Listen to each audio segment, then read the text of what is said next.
Mesdames et messieurs, bonsoir. Le monde retient son souffle. Au Moyen-Orient, les frappes se multiplient, les alliances se durcissent et les lignes rouges semblent s'effacer les unes après les autres. Entre Israël, l'Iran et les États-Unis, la tension atteint un niveau rarement égalé. Une confrontation qui dépasse désormais la simple rivalité régionale et pose une question majeure. Sommes-nous face à une nouvelle guerre au Moyen-Orient ou à un basculement de l'équilibre mondial? Enjeux sécuritaires, économiques, diplomatiques et quelles conséquences pour l'Afrique? Guerre Israël, USA, Iran, un conflit de trop, c'est le thème de notre débat ce soir. Et pour en parler, j'ai autour de la table Dr Dolazié Jack Traoré, juriste, enseignant-chercheur en relations internationales. Bonsoir, docteur. Bonsoir, Ramza. Et bienvenue sur notre plateau. Autant pour moi. Et puis, à côté de vous, il y a Barthélémy Kwame, journaliste et analyste géopolitique. Bonsoir, Barthélémy. Bonsoir, cher frère. Bienvenue sur notre plateau. Et puis, Valentin Mbougang est également avec nous. Il est journaliste, spécialiste des relations internationales. Bonsoir, Valentin. Bonsoir, Hamza. Et puis, Lanciné Bakayoko est également avec nous, journaliste économique. Bonsoir, Bakayoko. Bonsoir, Diaby. Chers téléspectateurs, votre contribution est attendue dans cette émission. Vous pouvez poser des questions à nos invités. Vous n'avez qu'à scanner le code QR qui s'affiche au bas de l'écran, puis vous nous envoyez votre question que je recevrai sur ma tablette et ensuite que je poserai pour vous à nos invités. Alors, une guerre régionale inévitable.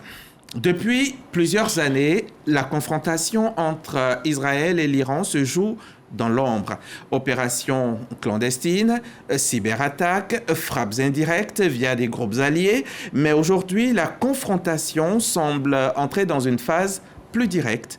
État des lieux du conflit avec Davy Soyo.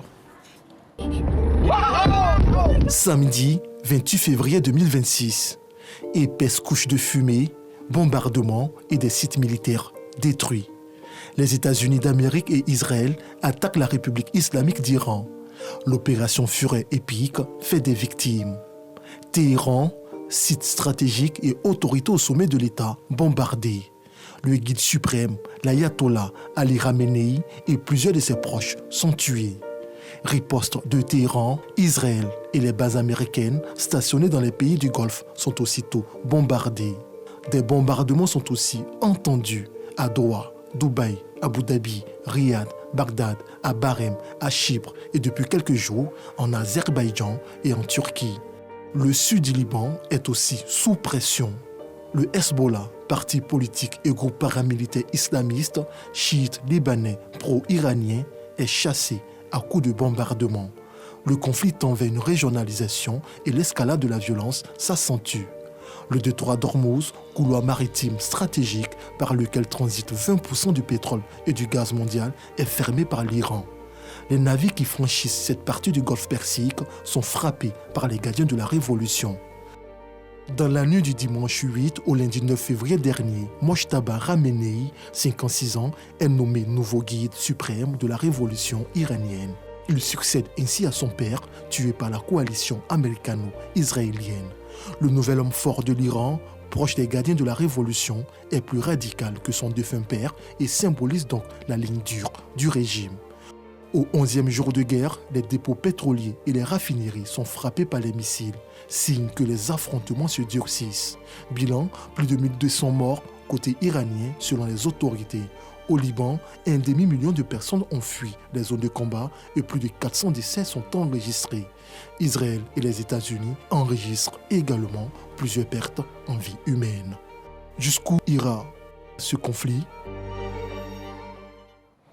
Jusqu'où ira ce conflit? Question posée donc par Davy Soyo, notre reporter. Docteur Traorézié, comment situer le contexte global de cette crise? Oui, nous sommes dans un contexte global qui tire ses origines. C'est ici les origines de l'histoire géopolitique, on pourrait dire de l'histoire civilisationnelle de ce Moyen-Orient. Vous voyez, nous sommes face, on pourrait dire, à trois peuples. On a un peuple persan qui est chiite, d'obédience musulmane.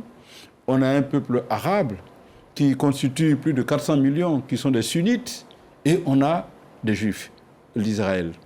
Et Dieu seul sait que quand on remonte les origines de leur acrimonie, pour ne pas dire de leurs oppositions, c'est légendaire, ça remonte de la Bible, de l'Ancien Testament, jusqu'à aujourd'hui.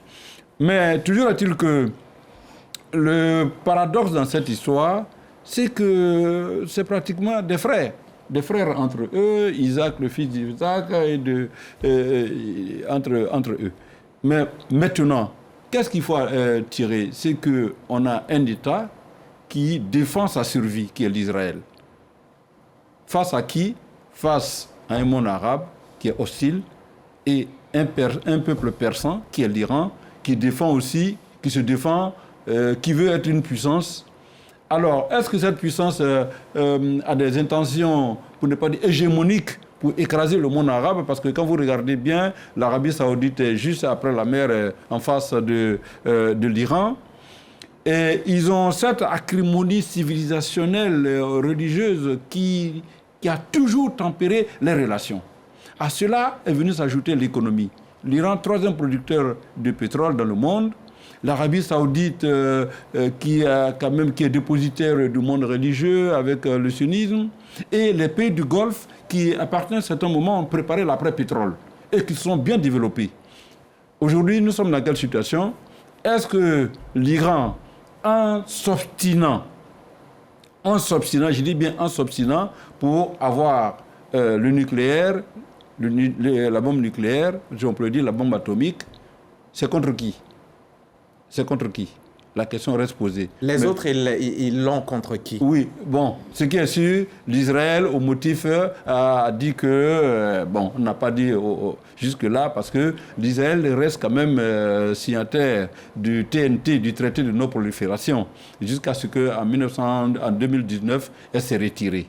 Mais toujours est-il que l'Iran reste encore signataire du traité TNT de non-prolifération, et même du traité international de non-prolifération des armes nucléaires. Jusqu'en 1979, tout allait bien entre l'Iran et ses voisins. Oui, mais c'est ça le paradoxe. Jusqu'en 1979, tout allait bien. Jusqu'à l'avènement de ce régime. Tout à fait. Tout allait bien même entre l'Iran et les États-Unis. Bon, c'est même pas une révélation. On enseigne à l'université. Vous savez, les premières centrales d'expérimentation du nucléaire ont été installées par qui? Imaginez-vous, par les États-Unis, sous le Shah d'Iran à partir de 1950. Avec qui ils s'entendaient, avec qui ils s'entendaient très bien. Oui. Et c'est les États-Unis qui ont fourni ce qu'on appelle le premier réacteur à l'Iran. Et à partir de 1979, il y a eu un problème. Le Shah est renversé. Et du coup, ce n'est plus les États-Unis, c'est plutôt la Russie qui vient fournir le combustible. Vous voyez bien, c'est comme si on vous fournit le fagot et puis il y a un qui vient donner le feu. Deuxième situation. Troisième situation, l'enrichissement maintenant des choses. On voit que tous les programmes d'enrichissement... D'uranium. Bon, on voit Fakhrizadeh qui a été formé aux États-Unis, tantôt en Russie et autres. Donc, il y a une implication générale technologique, même scientifique, qui fait que, on se demande, mais pourquoi tout cela pour vraiment en arriver là? Et Israël répète qu'il ne permettra jamais à l'Iran de devenir une puissance nucléaire. Oui, Israël est dans une logique, comme vous le soulignez tantôt, jusqu'en 1979, l'Iran et les États-Unis étaient des alliés et tout s'est gâté quand il y a eu ce renversement de régime du roi. Je vais dire le roi pour qu'on comprenne mieux. Du Shah. Iran. Voilà, oui, c'est le Shah en persan qui fait... Enfin, le roi en persan qui fait le roi. Ok. Le Shah. Donc du coup, ça va, les relations vont se détériorer. Mais pourquoi les relations se détériorent? Parce que les révolutionnaires estiment que les Américains soutiennent donc le Shah et son régime. Mais avant que le Shah et son régime ne viennent, selon l'histoire, selon ce qu'on apprend, c'est que les Américains ont eu à aider à changer le régime avant qu'il y ait donc cette révolution de 1979. Je veux dire, avant que le Shah n'arrive et qu'il y ait après cette révolution de 1979. Donc c'est une... si vous voulez, on est parti un peu comme de revanche en revanche et aujourd'hui on en arrive là. Mais là où je vais rejoindre le docteur, c'est l'entêtement de l'Iran à vouloir, coûte que coûte, avoir cette arme, j'allais dire suprême, qui est une arme de destruction, je ne dirais pas massive, mais totale. Vous voyez, Israël est un tout petit territoire avec une toute petite population et l'histoire nous apprend aussi que ça n'a pas été facile, la création d'Israël. Il y a eu beaucoup de guerres et donc le fait que l'Iran... Et Israël craint d'être la première cible de l'Iran si elle est détentrice de... mais pourquoi si le pays Israël est détenteur. craint? Israël craint parce que l'Iran l'affirme. L'Iran a désigné Israël comme son ennemi numéro 1 et l'Iran a désigné aussi les États-Unis comme son ennemi. Donc du coup, on ne peut pas permettre, en tout cas, quand vous vous mettez dans la peau des États-Unis et d'Israël, surtout d'Israël, il ne peut pas permettre à l'ennemi d'avoir l'arme suprême qui pourra être utilisée à tout moment. Est-ce qu'à votre avis, on est à l'approche d'une opération militaire majeure? Non, l'opération militaire majeure, nous y sommes. C'est une opération militaire majeure. D'accord. Oui. Ce qui se passe actuellement, c'est une opération militaire majeure. Là, je ne vais pas être un peu, j'allais dire... Équilibriste, un peu comme le docteur l'a dit tout à l'heure. Non, les États-Unis mènent une opération militaire majeure aidée par Israël. En tout cas, les deux ensemble, c'est une opération militaire majeure. Ce que l'Iran fait, si vous voulez, c'est se débattre. Voilà, c'est un géant quand même, l'Iran. Donc un géant qu'on essaie d'abattre, évidemment, il va avoir... Un géant qui n'a plus de tête depuis quelques jours. Est-ce que ça ne l'affaiblit pas totalement? Totalement, je ne dirais pas, mais... Beaucoup. L'Iran est beaucoup affaibli. Normalement, un État normal abdique. Un État normal... Normal, c'est dire quoi? Normal, c'est-à-dire que le peuple pense... Non, les dirigeants pensent peuple, les dirigeants pensent territoire, pensent avenir. Les dirigeants sont, j'allais dire, logiques et pensent la vie humaine. Parce qu'on ne peut pas voir toute cette armada américaine, toute cette puissance de feu. Mais ça peut aussi motiver à donner son va-tout, comme on l'observe justement. Oui, mais pour quel résultat? Pour quel résultat? Vous vous battez pour que tous ceux qui sont présents meurent, pour qui? Vous allez dire pour l'avenir, pour les enfants? Non. Avant de penser... Pour leurs convictions, peut-être religieuses. Quels sont les principaux points de tension, Valentin, qui ont conduit à cette confrontation? Oui, avant de répondre clairement à cette question, je voulais resituer quand même le contexte à la suite du docteur Doulazi. Nous sommes dans un contexte d'affaiblissement du droit international au profit du droit de la force. On sort d'un contexte, on est dans le prolongement d'un contexte où un chef d'État peut aller s'emparer d'un autre et le déposer et créer un régime à sa solde. Vous voyez, on est dans ce contexte-là, ajouté dans le contexte régional qui est celui du Moyen-Orient, ajouté à cela l'impression d'un affaiblissement de l'Iran en raison dans des troubles internes, des revendications sociales et autres qui ont eu lieu et qui ont donné l'impression aux autres que bien le moment est arrivé, il faut pouvoir y aller. Le droit, la force est avec nous. Ensuite, l'ennemi est en train de s'affaiblir, c'est le bon moment. C'est ça le contexte en réalité dans lequel tout ceci se passe. On serait dans un contexte où le droit prime sur la force, on n'en serait pas là. Et il y a eu des précédents. Alors, oui. Selon vous, on peut donc parler de bafouement du droit international. Ah oui, aller carrément... oui. Oui, absolument, parce que nulle part dans la Charte des Nations Unies, il est permis à un État d'aller, on appelle ça, c'est des frappes massives, c'est de l'agression. Que valent les Nations Unies dans ce contexte, justement, pendant que nous y sommes? Oui, Hamza, je vais préciser quelque chose déjà par rapport au bafouement du droit international. Il n'est prévu par les Nations Unies que deux exceptions.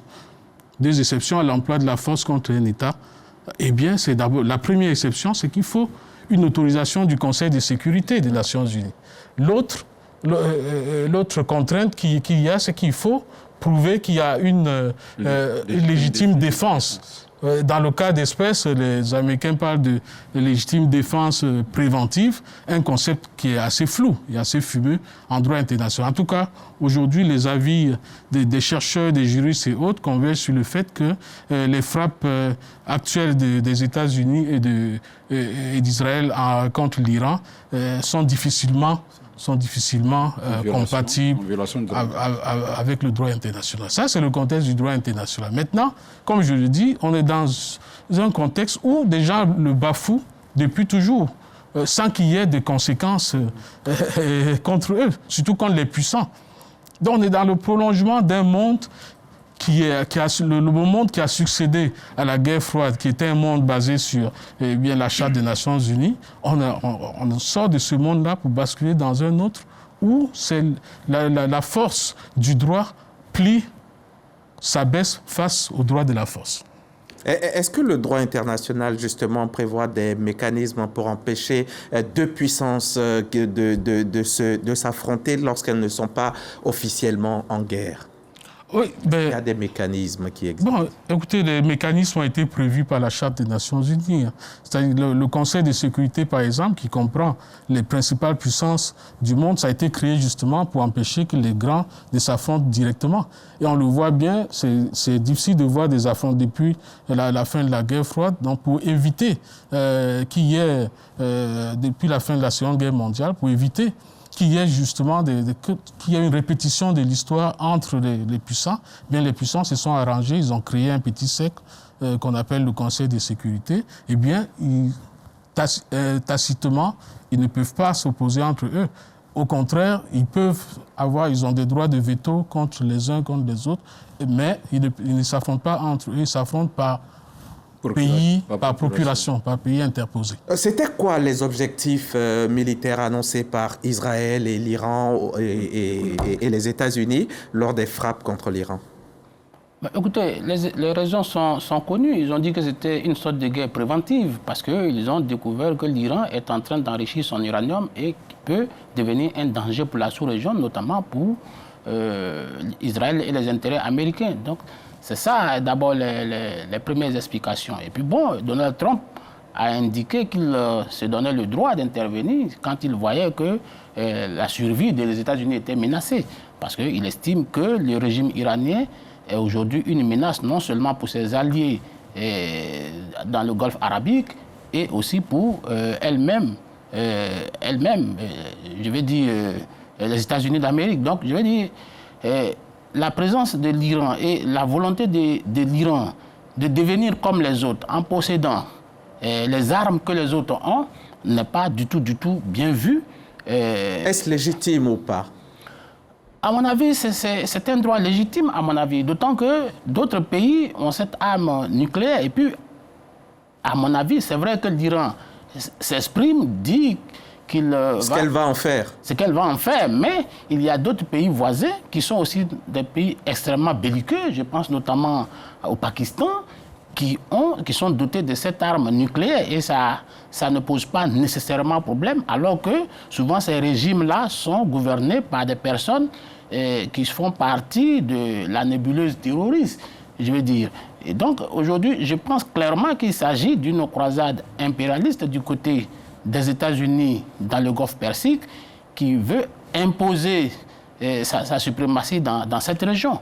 Mais en réalité, nous sommes finalement dans un cul de sac parce que le Conseil de sécurité qui devait constituer le bouclier contre toutes ces guerres dans le monde, ce Conseil de sécurité, les maîtres, ceux qui dirigent là-bas, sont exactement ceux qui mènent la croisade, parce que les États-Unis... Je crois que c'est d'ailleurs une des raisons de la mise sur pied de la Société des Nations, de l'ONU un peu plus tard, la paix dans le monde, la paix entre les nations. Est-ce que vous pensez aujourd'hui que les États-Unis, qui ont une volonté de mener cette offensive contre l'Iran et qui est membre du Conseil de sécurité, qui est le membre le plus important du Conseil de sécurité, est-ce que vous pensez que les États-Unis vont se saborder en votant une résolution contre une expédition qu'il veut mener à Téhéran? Oui, mais il y en a d'autres, des pays qui ont le droit de veto. Mais vous savez que dans le Conseil de sécurité, un seul membre pose un droit de veto. En principe, si on suit le droit international,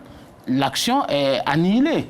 Or, aujourd'hui, on voit clairement qu'il s'agit d'intérêts divergents, mais en réalité des intérêts convergents, qui font que chaque État qui est membre du Conseil de sécurité, en selon ses intérêts, peut mener des expéditions. On a vu la Russie qui a mené sa croisade contre ses grands voisins, notamment l'Ukraine, et les États-Unis qui ont frappé. Justement, nous sommes Russie, Ukraine. Qu'est-ce qui se serait passé si les Russes avaient procédé comme on vient de le voir, étaient allés tranquillement sortir Zelensky de son palais? Il ne se serait rien passé. À mon avis, il ne se serait rien passé.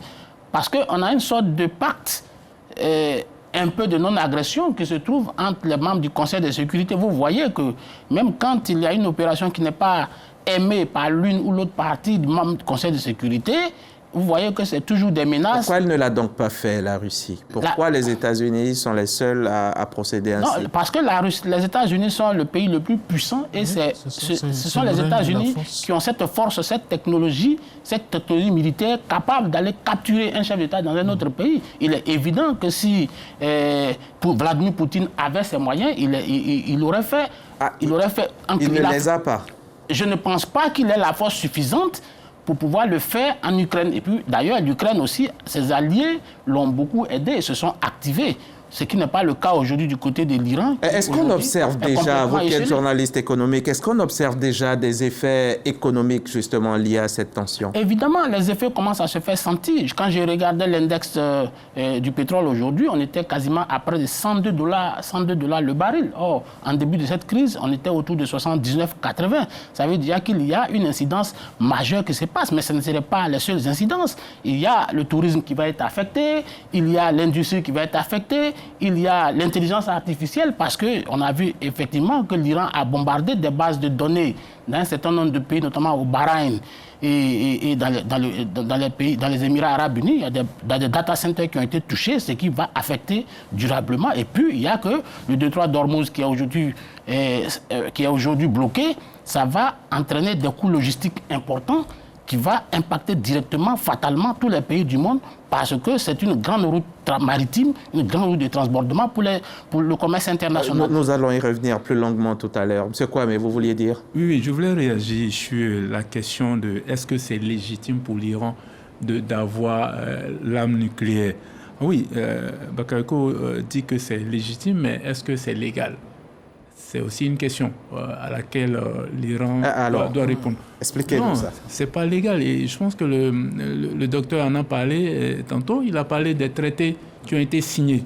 Les autres qui ont l'arme nucléaire dont vous parlez ont pu avoir leur arme pour la plupart avant qu'il y ait ce traité-là.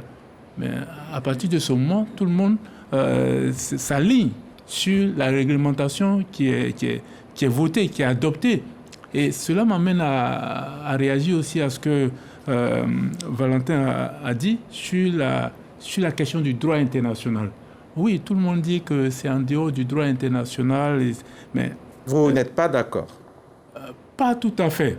Oui, parce que le droit international est complexe. Si vous voyez, le droit, je ne suis pas juriste, mais vous savez ce qui est en droit, rien n'est évident.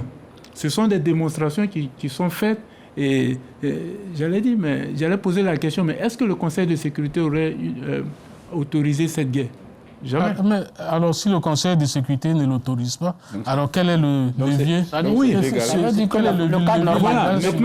Maintenant, le cadre normatif a été piétiné. Voilà. Chaque pays dit qu'il est souverain et que la souveraineté, c'est pas chaque pays qui le dit, c'est la Charte des Nations Unies qui dit ça. Okay, mais si chaque pays est souverain, donc l'Iran devra aussi avoir la souveraineté de se doter de l'arme nucléaire, puisque dit tout le monde est souverain. C'est-à-dire chacun peut faire ce qu'il veut. On va laisser Barthélémy aller. Pas que chacun peut faire ce qu'il veut. Chaque pays réclame toujours sa souveraineté. Je peux faire ça parce que je suis souverain. Donc chaque pays, quand il observe sa sécurité, qu'il estime que sa sécurité est menacée, évidemment... Il va bombarder le voisin. Non, pas qu'il va bombarder, il va prendre des mesures. Non, Donald Trump et les États-Unis ne se sont pas levés un matin et allés bombarder l'Iran. Mais c'est ce qui s'est passé. Ils se sont levés un matin et sont allés bombarder. Il y a eu des négociations, il y a eu des coups de pression. Quand les armadas se déplaçaient, tout ça c'était des coups de pression. C'est exactement ce qu'a fait Poutine. quand il a encerclé l'Ukraine, quand il a amassé les troupes russes autour de l'Ukraine. Mais c'était ça. Maintenant, c'est à la partie adverse aussi de comprendre que c'est sérieux. Malheureusement, très souvent... Donc, on va vous bombarder, c'est sérieux, on capitule, on y venait. Oui, mais si tu ne capitules pas, c'est que tu es pour la confrontation. Après, ne parle pas de droit international parce que le droit international a des limites. Non, ça c'est un raisonnement assez absurde. Non. Non. Il y a un droit. Le droit, c'est un ensemble de règles. Oui. Ces règles-là sont édictées pourquoi? Pour être respectées. La faiblesse du droit international provient de quoi? C'est pourquoi chacun s'engouffre pour pouvoir aller faire ce qu'il veut, quand il a la force nécessaire pour le faire. Okay. L'insuffisance criarde du droit international réside dans le fait que les normes sont là, mais l'autorité pour sanctionner, pour faire valoir ce droit, n'existe pratiquement pas, n'a pas les moyens de sa politique. Donc tu vois que le droit a ses limites. Mais tout droit a ses limites. Un droit sans moyens. Tout droit a ses limites. On a une limite. Tout droit a ses limites. Ce n'est pas seulement le droit international. Tous les droits, il n'y a pas de règles sans limite. Les droits... Et il n'y a pas de règles sans exception. C'est pour ça que j'ai dit tout à l'heure que s'agissant du droit international, la base du droit international d'abord, c'est la souveraineté des États. De deux, c'est le principe selon lequel on ne peut pas aller agresser un pays comme ça. Il y a juste deux exceptions que j'ai soulevées. C'est ça. Il faut que le Conseil de sécurité, qui a été prévu par la Charte des Nations Unies, l'autorise. De deux, il faut que vous prouviez que ce soit un cas de légitime défense. Alors, la légitime défense suppose que les Iraniens, et dans le cas d'espèce, étaient en train de bombarder ou se préparer. C'est ça la légitime défense. C'est pour ça que dans ce cas-là, Israël parle aujourd'hui, par exemple, de légitime défense préventive. Alors, légitime défense préventive, d'où ça sort? Est-ce que c'est dans le droit international? Oui, mais ça, alors, ce sont des raisonnements. D'accord. Ce sont des raisonnements. Et c'est sur le plan militaire pur. Comment on peut comparer aujourd'hui les capacités de frappe de l'Iran et celles d'Israël, docteur? Oui, parce que merci. l'Iran peut-être n'a plus son chef, mais ne reste pas les bras croisés. Oui, avant de venir à cette question, il y a une question de pédagogie. Il faut bien planter le décor, comme vous avez dit. Vous savez, quand vous avez dit que c'est légitime, est-ce que c'est légitime, est-ce que c'est légal? Non, ce n'est pas un discours de science politique. C'est un discours concret qui se confère au droit. Jusqu'à preuve du contraire, après la Première Guerre mondiale, on s'était dit qu'il y avait un désordre, il y a une faiblesse même de la concertation au niveau international. Et cette concertation s'est consolidée avec la création des Nations Unies à San Francisco. Et l'article 2 de la charte des Nations Unies prône la non-agression et la coexistence pacifique entre les pays. Et que jusqu'à preuve du contraire, il y a un modus, pour ne pas dire un mode des étapes de déclaration de la guerre. C'est ce qu'on appelle la guerre conventionnelle, la guerre asymétrique et les guerres modernes déclarées selon le processus. Le droit établit bien ça à travers l'article 2 de la Charte des Nations Unies. 1. 2. D'où vient la légitimité? Là, on peut discuter maintenant à l'emporte-pièce pour ne pas avoir... en fait, chacun peut rester dans sa raison. Parce que la légitimité... c'est le droit qui confère la légitimité, jusqu'à preuve du contraire. La légalité, elle est immanente, elle est appréciable. Mais quel est le problème? C'est que l'Iran avait toutes les possibilités. À partir de 1950, elle avait un programme de construction de centrales nucléaires civiles. C'était le programme qui avait été agréé et accepté par les Nations Unies. Et à telle enseigne que je peux dire que les puissances telles que les États-Unis ont contribué à aider la conduite de la population. À ce moment, l'Iran fait 92 millions d'habitants sur 1 628 000 km². Donc déjà, on voyait, compte tenu de la démographie, et que sur 50 ans, sur 60 ans, l'Iran allait atteindre les 100 millions d'habitants. Donc il y avait eu un besoin. Le pétrole n'aurait pas suffi de fournir l'énergie suffisante. Donc les centrales nucléaires civiles qui allaient fournir l'énergie. C'était une nécessité, je vais dire, de vie, ou même de commodité de vie. Donc ça a été accepté dans ce sens-là. Mais sauf que il y a une limite en termes scientifiques. Il faut l'enrichissement de l'uranium doit se limiter à 40%. Au-delà de 40%, ça devient dangereux parce qu'on tombe dans le cycle du nucléaire. Et c'est là de danger. Mais c'est l'objectif de l'Iran. Mais en même temps, il y a un accord international, un traité international de non-prolifération des armes nucléaires auquel l'Iran a adhéré à partir de 1968.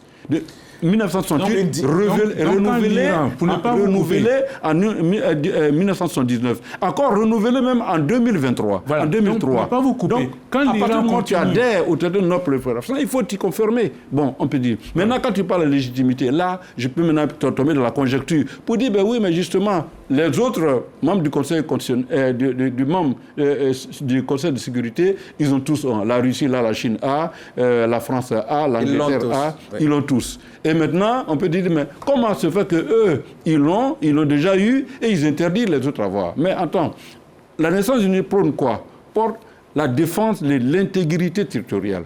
Alors, maintenant, quand on dit il faut défendre ton intégrité territoriale, tu dis, mais je vais défendre l'intégrité territoriale comment? La première méthode de défense, c'est d'avoir une armée. Une armée avec les armes conventionnelles dont on dit. C'est ça, la défense de l'intégrité. Mais lorsque tu passes au-delà des armes non conventionnelles, ça devient un danger. Ça, c'est...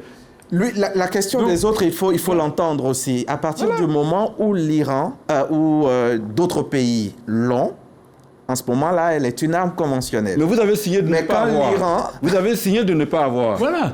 À partir du moment où vous avez signé, vous dites que vous êtes d'accord pour ne pas l'avoir. Et vous êtes en train d'avancer. Et en catimini, on découvre que vous êtes en train de parler. Il y avait des négociations en cours, mais le bombardement est venu pendant que les négociations... Oui, mais attention, jusqu'à preuve du contraire, maintenant la technologie a évolué. Jusqu'à preuve du contraire, l'Israël et les États-Unis disent, mais non, attention, les négociations qui sont en cours... qui perdure, c'est que l'Iran est en train de profiter pour gagner du temps. Alors, que valent les frappes iraniennes comparativement Ça vaut ce que ça vaut. Ça crée une situation, une distorsion carrément dans le Moyen-Orient. Et Dieu merci, tel qu'a dit tout à l'heure Bakayoko, écoutez, nous vivons toutes les conséquences. Aujourd'hui, le baril de pétrole qui était à 80, aujourd'hui c'est à 102. Et tout à l'heure, quand j'ai vérifié les informations, il y a une projection à partir du 25 mars qui sera à 150. Alors, vous imaginez, en ce moment, en France même déjà, on commence à voir les conséquences où le litre d'essence est parti de 1,2 € à 1,50 €, de 1,50 € aujourd'hui à 2 €, c'est-à-dire 1300 le litre. Et nous, d'ailleurs, attendons-nous les semaines prochaines, avoir une augmentation du prix du pétrole. Ça, ce sont les conséquences réelles pratiques. Bien sûr. Et puis le détroit d'Ormuz, en ce moment, qui est pratiquement devenu un champ de bataille, va révéler ses flancs. Il y a les produits pétroliers qui passent par le détroit d'Ormuz. Il y a les engrais qui y passent. Il y a aujourd'hui beaucoup de commerces qui se font par le détroit d'Ormuz. À partir du moment où les ravitaillements ne seront pas fluides, mais écoutez, nous allons tous subir les conséquences. Jusqu'où l'Iran est capable d'aller dans sa riposte face à Israël et aux États-Unis. Mais l'Iran utilisera tous les moyens à sa disposition. Parce que contrairement à ce qu'on pense, je vois certains qui sont surpris. Bon, mais pourquoi ils ne capitulent pas? Normalement, ils doivent baisser... Mais l'Iran s'est préparé à cet affrontement. Ça survit. Oui, l'Iran joue sa survie. Oui. Et comme tout peuple qui joue sa survie, il s'est préparé... Les bases américaines dans la région... Il s'est préparé... Laisse-moi terminer, s'il te plaît. Comme tout pays qui joue sa survie, il s'est entouré de tout ce qu'il faut pour pouvoir faire face aux agressions israéliennes et américaines. Parce qu'il ne faut pas oublier que depuis plus de 3 décennies, je pense que tu l'as relevé au début du programme et de l'émission, depuis 3 décennies au moins, c'est une guerre larvée. Quand il ne s'agit pas par personne interposée, c'est des assassinats ciblés, c'est des opérations ombrageuses sous couvert de quoi nul ne sait, qui se passent. Donc l'Iran a appris à développer une certaine résilience et à se doter des moyens qu'il faut pour pouvoir survivre. Donc on ne peut pas empêcher un État qui joue sa survie de pouvoir se défendre. Est-ce que cette opération avait pour objectif de neutraliser l'arme nucléaire principalement ou d'affaiblir même le régime complètement? Vous savez, il y a tout un flou autour parce qu'il s'agit de tromper l'opinion publique. On essaie d'habiller... Selon vous, c'est quoi la réalité? Quel est l'objectif réel? L'objectif réel, c'est qu'au Moyen-Orient, les États-Unis ont décidé qu'il doit y avoir un seul État fort. ça doit être Israël. Et les autres, les autres doivent être... Je suis en train de développer. Après, tu prendras la parole. C'est un État qui doit surpasser tous les autres. Alors, dès lors, à chaque fois, quand on regarde au plan historique, à chaque fois qu'un État de la région essaye de lever la tête, on dit attention. Saddam Hussein, qu'est-ce qu'on a découvert, qu'est-ce qu'on a imaginé, inventé? On dit il a des armes de destruction massive. On l'a attaqué, on l'a pendu, 1 million d'Irakiens sont morts. Et après, on dit, ah non, finalement, il n'y avait pas d'armes de destruction massive. Vous voyez, il y a toujours ces subterfuges qui sont utilisés dans la région à chaque fois qu'un État monte et que cet État a des velléités de pouvoir un jour menacer Israël. C'est ça déjà le premier point. Et puis, dans cette région aussi, il faut savoir que c'est le nerf pétrolier aussi de la planète. Voilà, troisième producteur, pratiquement plein de producteurs et du pétrole et du gaz naturel liquéfié sont de la région. Donc, c'est une région qui est en proie à chaque fois à des violences parce qu'il y a des pays qui veulent contrôler également la ressource pétrolière. Il ne faut pas oublier que le grand affrontement en réalité qu'il y a dans le monde actuel, c'est l'affrontement entre, c'est encore sous des subterfuges divers, mais c'est le grand affrontement entre les États-Unis et la Chine qui est aujourd'hui la principale puissance et dont le ravitaillement en pétrole, en ressources énergétiques provient essentiellement de... Qui est principale puissance? Non, je dis les États-Unis. Et la Chine? Et la Chine, les États-Unis voient monter la Chine. Oui. Et on l'a vu, tout ce qu'on utilise aujourd'hui aux États-Unis, les droits douaniers excessifs de Trump et toutes sortes de subterfuges qui sont utilisés pour affaiblir la Chine. Donc cette guerre également affaiblit la Chine. Parce que, oui, 40, cette guerre, 40%, oui, son approvisionnement vient de là. Donc il ne faut pas oublier tous ces aspects géopolitiques qui comptent dans ce que l'Amérique est en train de faire et qui fait que justement ceci fait en sorte que le discours de justification de la guerre n'est pas clair. Un jour, on dit que non, l'Iran s'apprêtait à se doter de l'arme nucléaire. Les Iraniens n'ont jamais dit qu'ils voulaient se doter de cette arme, soit dit en passant. Un jour, on dit que c'est pour ça qu'on... Ils ne l'ont jamais dit. Non, jamais. Oui, mais les Américains n'ont jamais dit qu'ils étaient en train... Ils sont souverains, qu'ils peuvent avoir... Oui, ils peuvent souverains, mais ils n'ont jamais... Alors, le Hezbollah, les milices irakiennes ou les Houthis, est-ce qu'ils ne vont pas transformer cette crise en crise, en conflit régional carrément, en guerre régionale même? Oui, mais c'est du pain béni pour ces groupes obscurantistes qui, eux, n'attendaient que ça.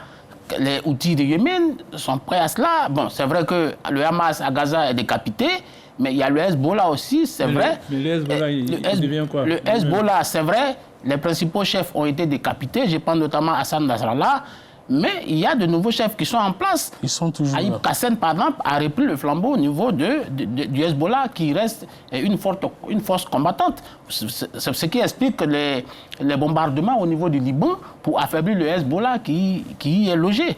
Mais ce que je voudrais dire à la suite de mes prédécesseurs, tout cela, il n'y a pas de raison, je veux dire, suffisante.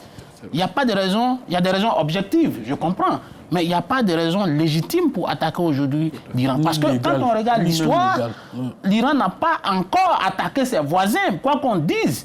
Il faut d'abord attendre que l'Iran attaque. Attendez, l'Iran n'a pas encore véritablement... C'est vrai qu'il y a des groupes hostiles à Israël qui sont hébergés par l'Iran ou soutenus par l'Iran, mais l'Iran personnellement n'a pas encore attaqué, si ce n'est maintenant les pays voisins.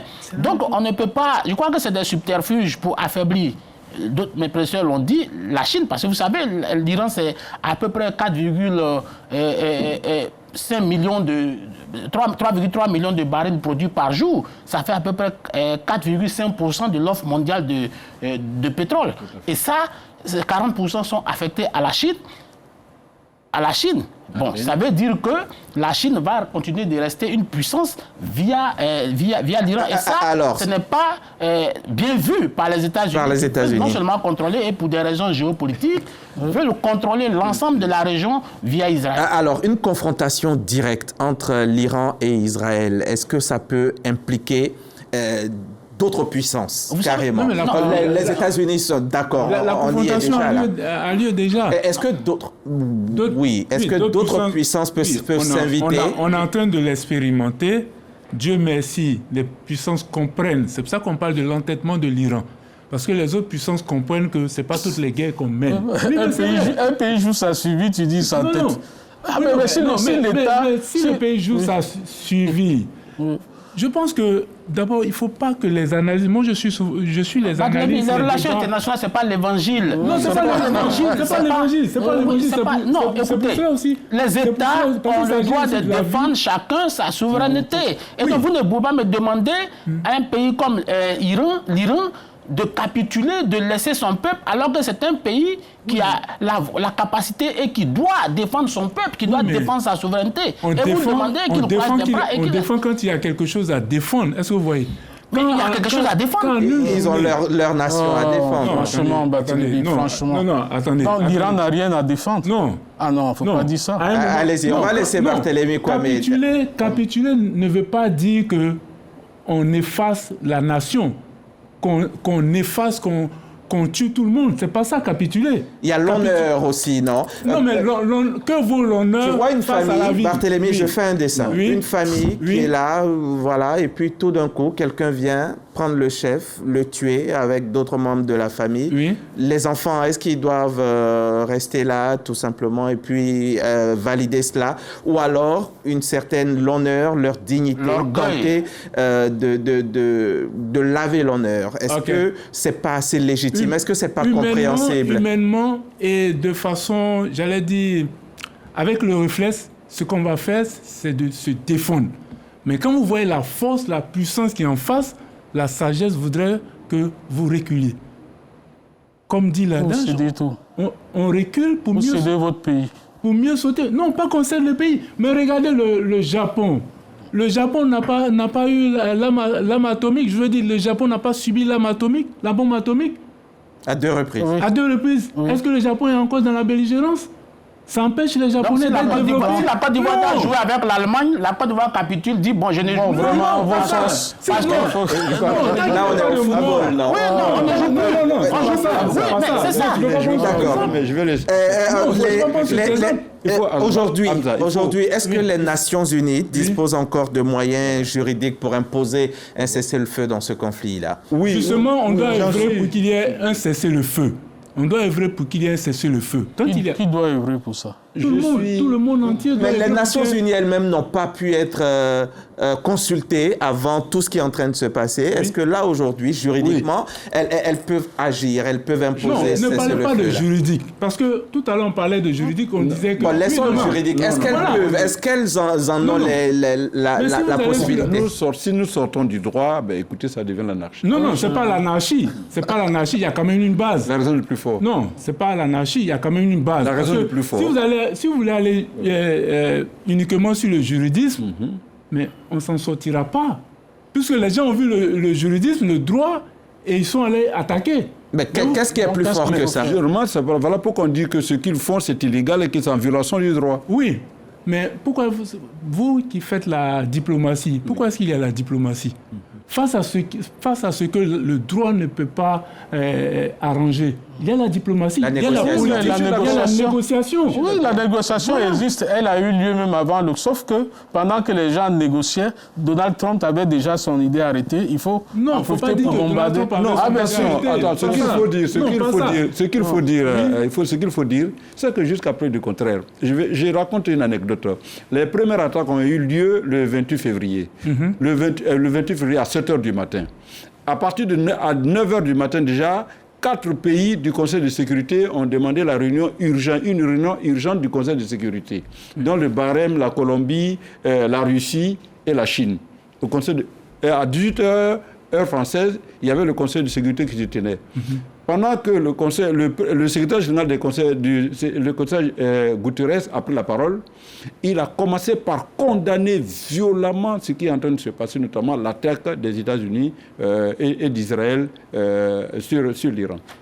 Et le porte-parole de Bahreïn, il a pris la parole à la réunion d'urgence, pendant qu'il est en train de condamner le barème, tu sais très bien que c'est à côté, l'Iran, ainsi de suite, le pays arabe, tout ça, qui condamnait les attaques, pour ne pas dire l'agression américaine et israélienne. Le barème a été attaqué. Pendant ce temps, le barème recevait des bombes. Donc vous comprenez que... D'accord, alors, pourquoi Chine et Russie restent-elles si silencieuses? Je suis d'accord. Effectivement, je me suis posé la question jusqu'après du contrôle. D'accord, j'en veux la réponse, pas la question. Je me suis posé, quand je dis je me suis posé la question, c'est pour chercher la réponse. La réponse est la suivante. La Chine en ce moment est empêtrée en Ukraine. La Russie. Voilà, en fait, la Russie est en ce moment empêtrée en Ukraine, là où la Russie partait dénazifier l'Ukraine pendant 3 semaines, pour ne pas dire 1 mois ou plus tard. Aujourd'hui, elle se retrouve pratiquement à 4 ans. Et la Chine? Donc, c'est un embourbement. Et là. La Chine, jusqu'à plus du contraire, vous savez que c'est la politique du silence, c'est le bouddhisme, c'est la recherche encore de la vérité. Selon vous, pourquoi Chine et Russie, silence total? Silence radio. Moi, je pense qu'ils n'ont pas... C'est de l'impuissance. Oui. C'est de l'impuissance. Face aux États-Unis. C'est de l'impuissance face à l'ogre américain. C'est-à-dire qu'aujourd'hui, la Russie qui est embourbée en Ukraine, à Kiev, n'a pas aujourd'hui les moyens. La Russie a perdu près de 10 000 hommes déjà en Russie. Aujourd'hui, la Russie est obligée même de venir recruter des soldats, y compris en Afrique, pour pouvoir l'aider à mener sa guerre. Donc la Russie n'a pas les moyens. Alors ça sert à quoi ces alliances qu'on fait parce que l'Iran et la Russie... Oui, allez-y. Je pense que c'est pas l'impuissance. Qu'est-ce que c'est? Il y a la sagesse. La sagesse. Oui, bien sûr. Tu as une conception. Parce que pour Barthélemy, ce n'est pas toutes les guerres qui sont à faire. Ce n'est pas toutes les guerres qui sont à faire. Il y a la sagesse. Il y a bien au contraire la puissance. Barthélemy, c'est plutôt un jeu d'intérêt. C'est pas la sagesse. Bien sûr, c'est un jeu d'intérêt. Vous sortez l'expression, un jeu d'intérêt. Quand vous avez de gros intérêts, vous n'allez pas faire la guerre n'importe comment. N'importe où et le chef de la diplomatie chinoise, Wang Yi, a violemment condamné cette attaque. D'accord, merci. Au-delà du terrain militaire, cette crise pourrait bouleverser l'économie mondiale. On l'a dit un petit peu sur ce plateau, car si le conflit s'étend, c'est l'une des principales artères énergétiques de la planète qui pourrait être menacée, le détroit d'Ormuz. On retrouve Davis Oyo et nous en dit plus. L'une des conséquences de la guerre entre la coalition israélo-américaine contre l'Iran est son impact économique. Situation préoccupante pour les dirigeants. Lundi 1er mars. En réponse aux frappes américaines et israéliennes, les gardiens de la révolution ont paralysé le détroit d'Ormuz, principal passage des produits énergétiques des pays asiatiques et d'Afrique de l'Est.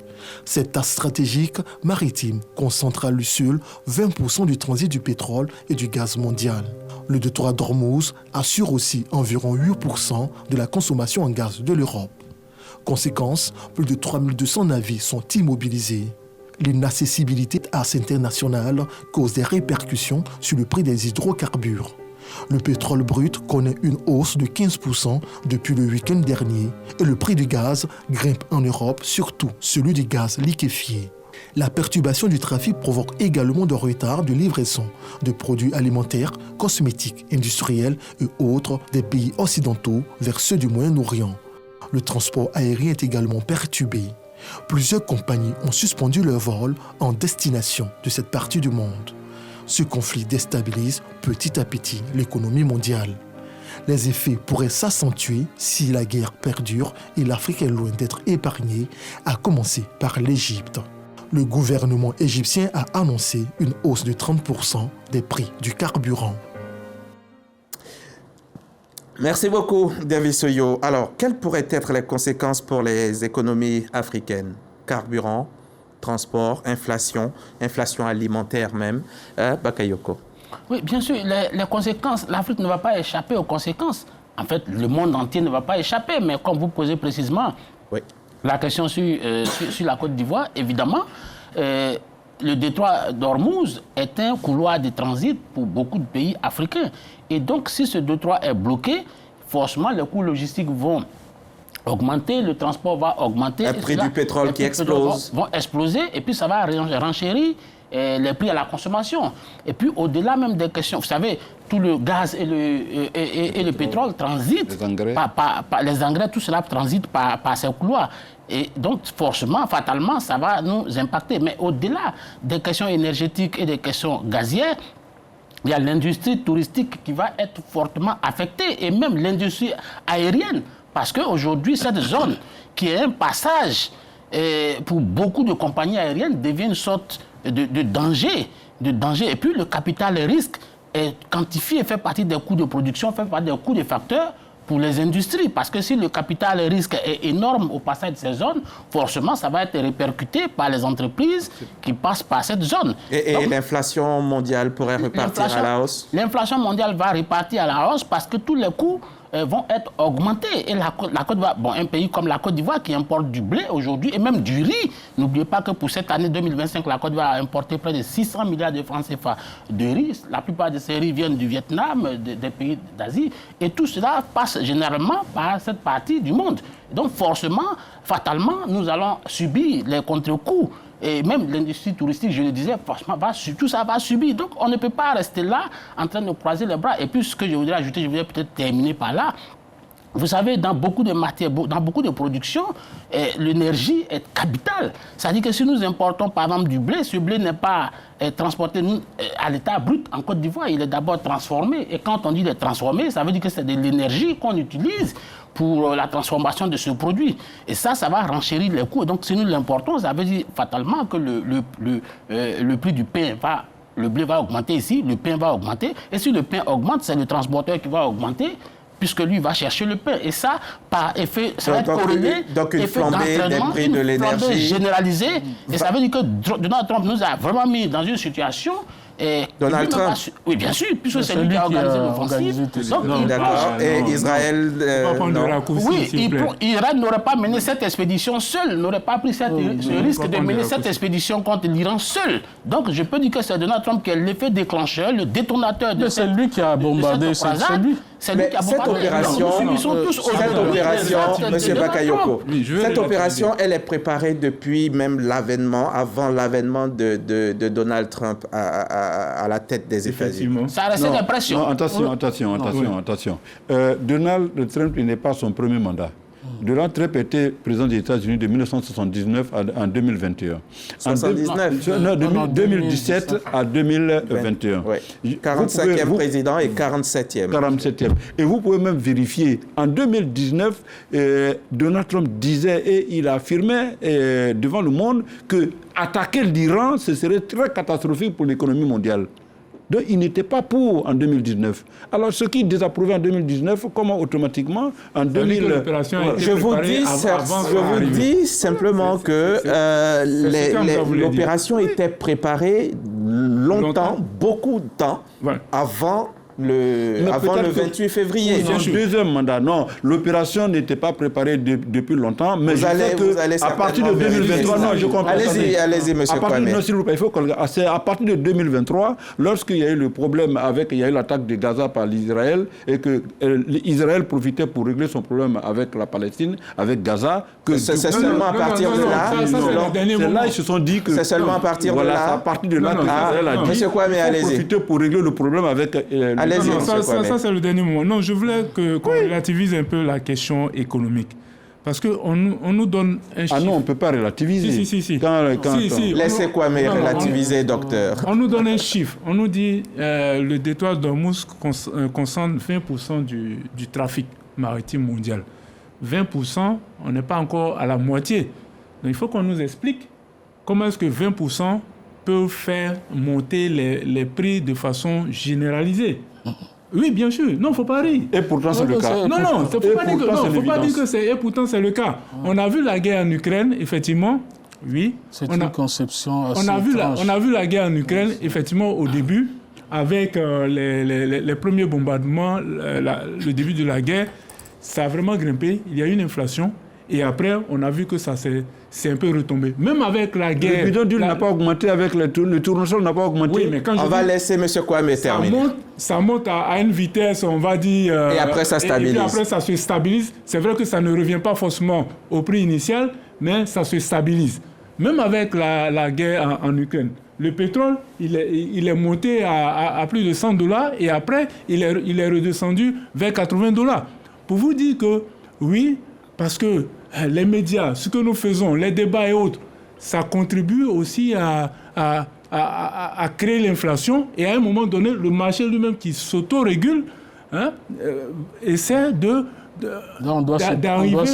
Non, on ne doit pas se taire, mais je veux dire qu'il faut dire les choses de façon juste. Il y a un bémol. Hamza, il y a un bémol. Parce qu'on dit 20% du trafic maritime mondial.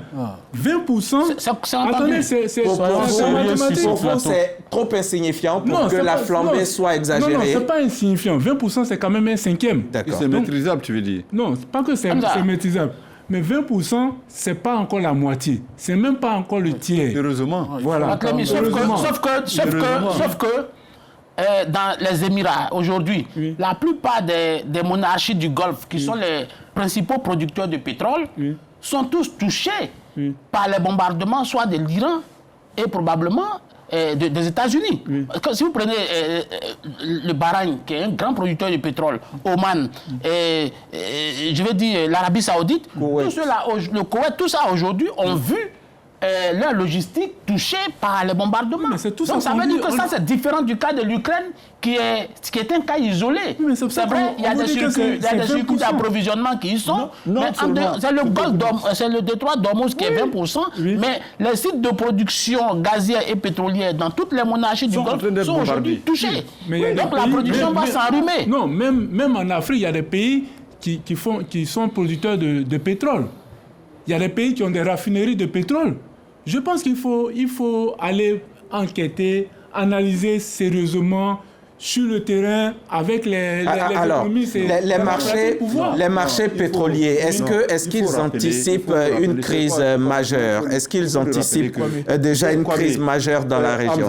Hier, le Nigeria, qui est un pays africain, qui est notre pays frère dans le cadre de la CEDEAO, hier, le litre d'essence au Nigeria, c'était 20 naira. Aujourd'hui, ça a monté à 100 naira au Nigeria. Mais on a vu la réaction d'Aliko Dangote, qui est en train d'essayer de pallier cette situation. Le Nigeria est un gros pays producteur de pétrole. C'est pas maintenant que c'est déjà une très bonne initiative. Il y a une différence à faire. C'est pas parce qu'un pays produit. Nos pays, la plupart des pays africains, ils produisent du pétrole. Mais il faut savoir qu'ils en importent. Ils importent une grande quantité de produits pétroliers raffinés. Parce que des dispositifs de raffinerie en Afrique ne sont pas suffisants.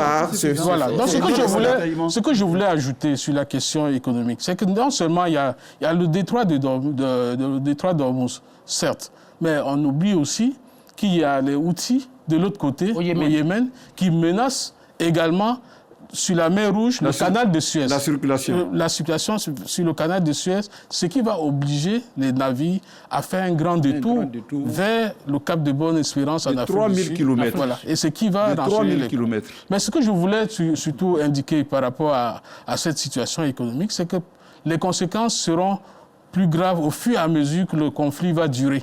C'est pour cette raison que vous voyez Trump s'agiter. Non, ça va finir bientôt. Il ne s'agite pas. S'il te plaît, quand tu parles, il s'agite. Non, quand tu dis que la guerre va se terminer là. Oui. Alors qu'on voit bien que les capacités de l'Iran demeurent. La capacité de l'Iran, ça peut tenir jusqu'à quand? Combien de temps? Ça, on ne sait pas. On va écouter M. Mbougueng. Moi, je ne suis pas un agent de Trump sur le plateau ici, ni un agent de qui que ce soit. Nous sommes des journalistes, disons les faits tels qu'ils se trouvent. Un seul individu dit non, la guerre va s'arrêter bientôt. On peut comprendre par là que peut-être qu'il se dit que bon, les objectifs qui s'est assignés sont atteints au bout de quelques jours et qu'il va s'arrêter. Mais nous voyons très bien que le régime iranien est là. Et l'une des preuves de sa force, de sa résilience, en un temps record, en quelques jours, ils se sont désignés un dirigeant pour remplacer celui qui a été assassiné. Vous comprenez? Donc, il ne faut pas prendre les choses à la légère. Comment ils peuvent tenir jusqu'à quand? Voilà, c'est ça la grande question aujourd'hui. Oui. Et c'est ce qui va déterminer justement si la guerre reste longtemps ou bien si elle s'achève plus tôt. C'est de savoir... l'Iran a dit au moins 6 mois.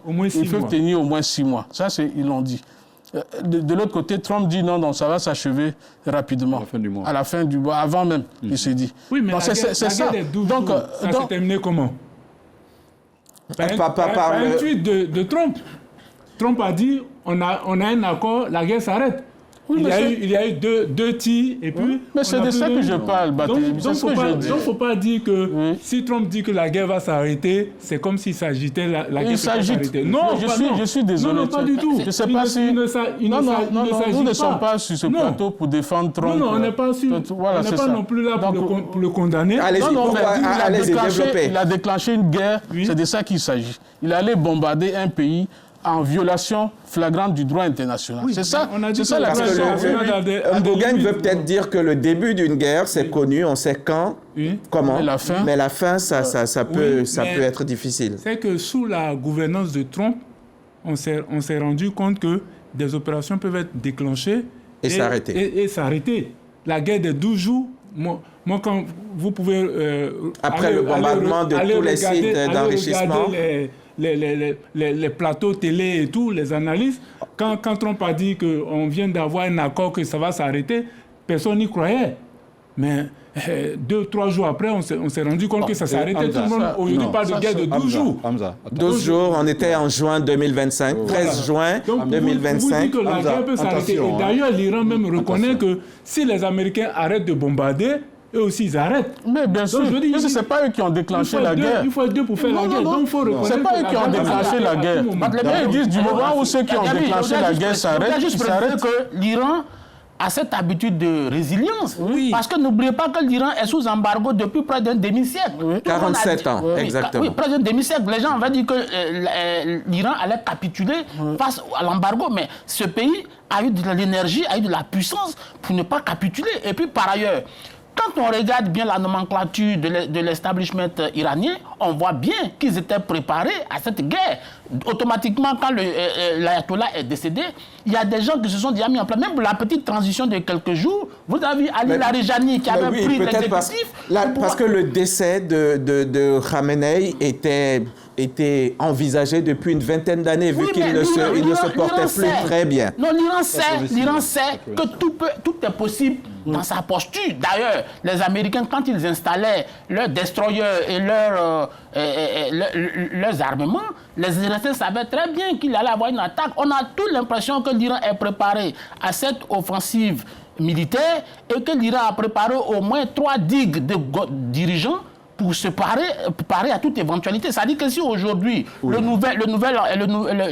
ayatollah Mojtaba Amenei, si aujourd'hui il venait à être exécuté, forcément, il y a une succession qui va s'organiser. Donc, l'Iran est totalement prêt à mener cette bataille. Le